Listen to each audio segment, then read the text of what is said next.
Welcome to World in 2 Minutes. These are your headlines. UN Syria envoy Staffan de Mistura says he will announce a new date on Friday for a second round of Syrian peace talks. He says he will brief the UN Security Council beforehand. A task force for the International Syria Support Group led by Russia and the United States is in Geneva discussing humanitarian access. De Mistura says another ISSG task force is set to meet on Friday, mainly for member states to contribute to the US-Russian proposal for a cessation of hostilities in Syria. That's due to begin on Saturday. It won't include Daesh, al-Nusra or other groups that the UN Security Council considers terrorists.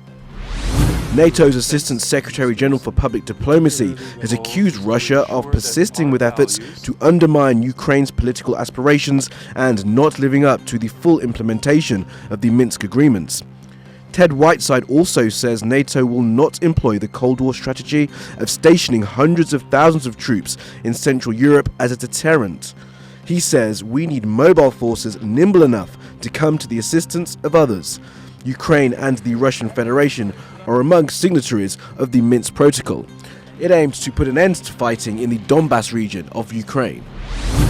Australia has announced it will boost its defence spending by about $21.6 billion over the next 10 years. It will invest in submarines, naval vessels, fighter jets, and increase personnel in the Australian Defence Force. Prime Minister Malcolm Turnbull says regional challenges, terrorism, cyber warfare, and climate change needs to be tackled.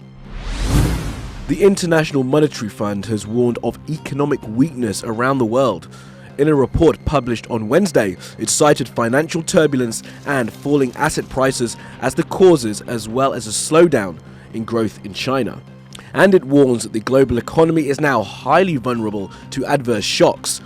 The report was published ahead of a meeting of G20 finance ministers and central bank governors in Shanghai, scheduled at the end of this week. Thanks for watching. TRTworld.com, Istanbul.